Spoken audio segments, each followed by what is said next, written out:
Hello everyone, स्वागत है आप सभी का स्टडी विद कविता में। तो गाइज, आज का जो हमारा क्वेश्चन है वो बहुत ही महत्वपूर्ण क्वेश्चन है और लॉन्ग क्वेश्चन है जो कि 15 नंबर के मार्क्स में एग्जाम में पूछता है।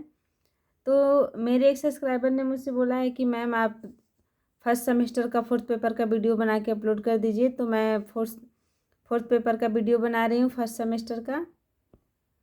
तो गाइज, अब हम अपना क्वेश्चन देखते हैं। क्वेश्चन है हमारा, डॉक्टर एम.एन. श्रीनिवास की प्रभु जाति के अवधारणा की समीक्षात्मक व्याख्या कीजिए। आप देख सकते हैं ये सिद्धार्थ यूनिवर्सिटी 2017 में और 2018 में एग्जाम में पूछा गया क्वेश्चन है।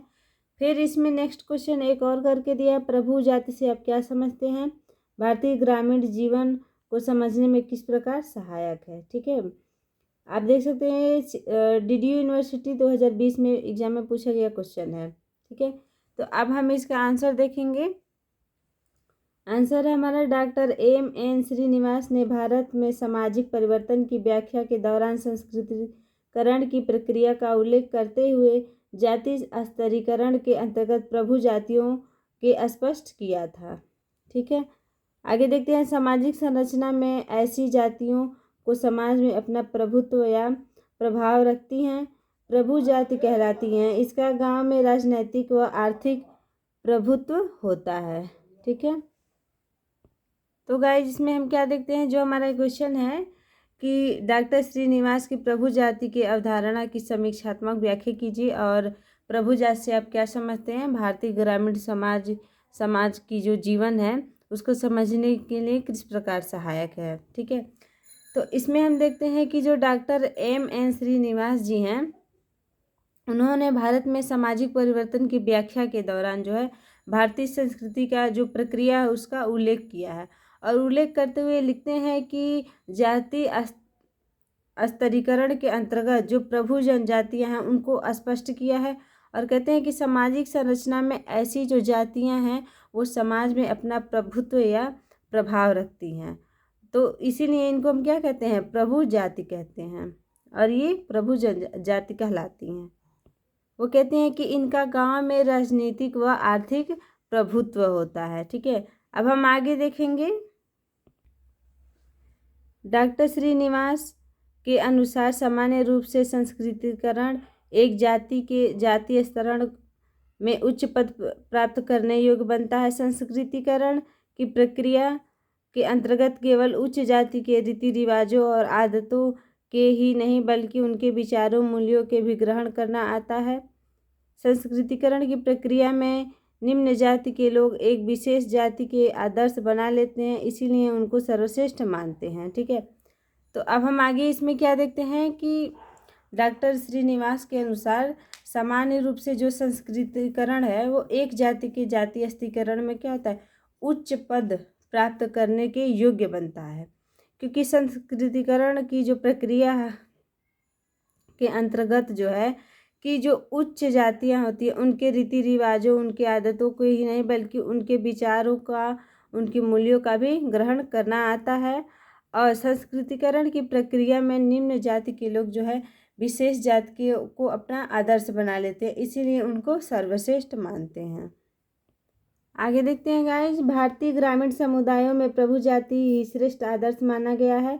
भूमि के स्वामित्व से लेकर आर्थिक शक्ति ही नहीं बल्कि सामाजिक प्रतिष्ठा भी बढ़ती है, इसीलिए संस्कृतिकरण के लिए प्रभु जाति प्रमुख आदर्श के रूप में उभरा, भले ही वह किसी निम्न जाति का क्यों न हो। उदाहरण के लिए पंजाब में कुछ जगहों पर जाट भूस्वामी ब्राह्मणों को अपना सेवक समझते हैं और पूर्वी उत्तर प्रदेश में माधोपुर गांव में किसी समय प्रतिष्ठित ठाकुर अपने गुरुओं और पुरोहितों के अतिरिक्त किसी अन्य ब्राह्मण के हाथ का बना भोजन नहीं खाते थे। ठीक है, तो हम क्या देखते हैं कि जो ग्रामीण समुदाय है उनमें जो प्रभु जातियां होती हैं उन जाति को ही क्या कहते हैं, श्रेष्ठ आदर्श माने जाते हैं, क्योंकि भूमि के स्वामित्व से केवल आर्थिक शक्ति ही नहीं बढ़ती क्योंकि बल्कि सामाजिक प्रतिष्ठा भी बढ़ती है।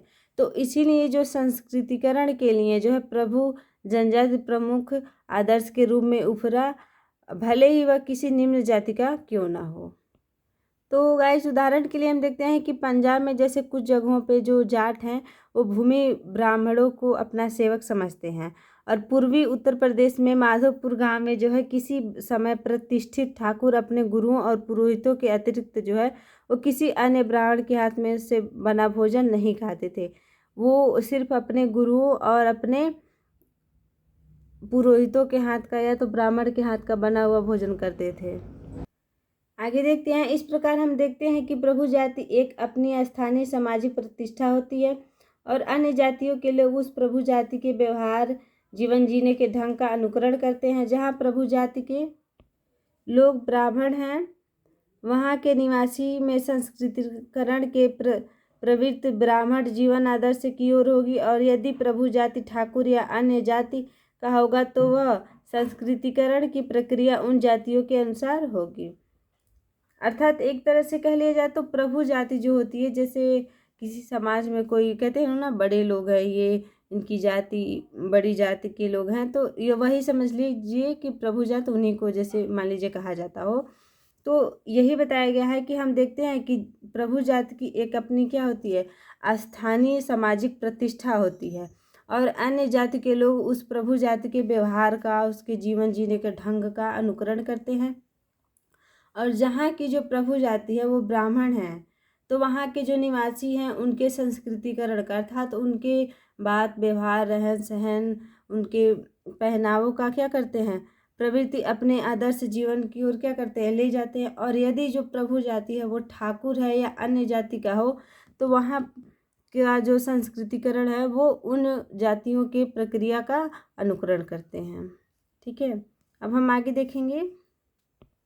तो आगे देखते हैं गाइज, हमारे देश में भी स्वतंत्रता प्राप्ति के बाद देश के ग्रामों में विकसित ग्रामीण शक्तियाँ संरचना के लोकतांत्रिक सिद्धांतों के ग्राम व न्याय पंचायतों के द्वारा कार्यान्वित रूप प्रदान किया गया। वास्तविक रूप में प्रभुत्व शैली, जातियों की संख्या, आर्थिक व राजनैतिक शक्ति, आधुनिक शिक्षा का स्तर अधिक होने के फलस्वरूप यही लोग गांव के पंच व सरपंच चुने जाने लगे। लेकिन जब इनके व्यवहार प्रतिमानों में निम्न जातियों के ग्रहण करना शुरू किया तो आज उनके हाथों में ग्रामीण नेतृत्व दिखाई देता है। प्रभु जाति वास्तव में प्रत्येक समाज की शक्तिशाली जातियां हैं जिसका अनुकरण बाकी लोग करते हैं। ठीक है, तो हम क्या देखते हैं कि हमारे देश में स्वतंत्रता प्राप्ति के बाद हमारे देश के गांव में जो विकसित ग्रामीण सशक्ति संरचना के लोकतांत्रिक सिद्धांतों और ग्राम व न्याय पंचायतों के द्वारा जो कार्यान्वित रूप प्रदान किया गया, तो वास्तविक रूप में प्रभुत्व शैली, जातियों की संख्या, आर्थिक और राजनीतिक शक्ति और आधुनिक शिक्षा का स्तर अधिक होने के फलस्वरूप यही लोग गांव के पंच और सरपंच चुने जाने लगे। अर्थात जिनके पास भी है, जिनकी संख्या, जैसे जो प्रभुत्वशाली जातियों की संख्या थी, अगर उनके पास मान लीजिए वो आर्थिक रूप से, राजनैतिक रूप से, सारी चीज़ों से जो सशक्त था, जो पढ़ा लिखा था, तो उन्हीं को जो है पंच और सरपंच चुना गया। यही बात इसमें बताई गई है। तो जब पढ़े लिखे लोग जो है सरपंच चुने गए तो उनके फलस्वरूप जो है उनके व्यवहारों का, उनके प्रतिमानों का जो निम्न जातियाँ थी अर्थात जो छोटी जातियाँ थी उन्हें ग्रहण करना शुरू कर दिया। तो आज उनके हाथों में ग्रामीण समाजों का क्या है, नेतृत्व दिखाई देता, अर्थात वो ग्रामीण समाजों में अपना नेतृत्व दिखाई देते हैं।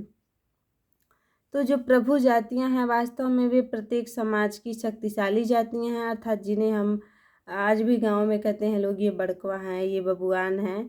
तो यही बात इसमें बताई गई है। तो ऐसे लोग जो होते हैं वो प्रभु जातियाँ एक तरह से आप कह सकते हैं उनको। तो वास्तव में प्रत्येक समाज में जो शक्तिशाली जातियाँ जिन्हें प्रभु जातियाँ हम कहते हैं, तो जिसका अनुकरण बाकी लोग करते हैं। आगे देखते हैं। Doctor M.N. श्रीनिवास के प्रभु जाति की अवधारणा की आलोचनात्मक व्याख्या D.N. मजुमदार तथा S.C. दुबे ने किया है। मजुमदार ने स्पष्ट किया कि यह आवश्यक नहीं कि एक जाति ही हमेशा अपनी संख्या व शक्ति के कारण प्रभु जाति बनी रहे। S.C. दुबे ने स्पष्ट किया कि कम संख्या वाली जाति में भी जागरूकता व एकता के बल व शक्ति आ जाएगी और वह लोगों के व्यवहार का आधार बनेंगे। यद्यपि ये लोग जाति की सामाजिक व आर्थिक प्रतिष्ठा में वृद्धि करते हैं। Doctor SC. दुबे ने प्रभु जाति के स्थान पर प्रभुत्वशाली व्यक्ति के शब्द का प्रयोग उचित समझते हैं, जिसका अनुकरण बाकी लोग करते हैं। ठीक है, तो गाइज हम क्या देखते हैं कि डॉक्टर M.N. श्रीनिवास की जो प्रभु जाति की अवधारणा है उसकी आलोचना की व्याख्या जो है D.N. मजुमदार और S.C. दुबे ने किया है। अर्थात उनकी जो अवधारणा की जो व्याख्या है उनकी आलोचना इन लोगों ने किया। वो लोग कहते हैं कि मजुमदार ये कहते हैं कि ये आवश्यक नहीं है कि एक ही जाति हमेशा अपनी संख्या और सशक्ति के कारण प्रभु जाति बनी रहे, और S.C. दुबे ने ये स्पष्ट किया है कि कम संख्या वाली जातियां भी जागरूक व एकता के बल पर अपनी शक्ति आ जाएगी और वो लोगों के व्यवहार का आधार बनेगा। तो यद्यपि ये लोग जो जाति के सामाजिक व आर्थिक प्रतिष्ठा में वृद्धि करते हैं, अर्थात वो कहते हैं, दुबे कहते हैं कि कम जाति वाले में भी जागरूकता और एकता के बल पर अपनी शक्ति आ जाएगी और वो लोग लोगों के व्यवहार का आधार बनेंगे, और यही लोग जो है वो जाति की सामाजिक और आर्थिक प्रतिष्ठा में वृद्धि करते हैं।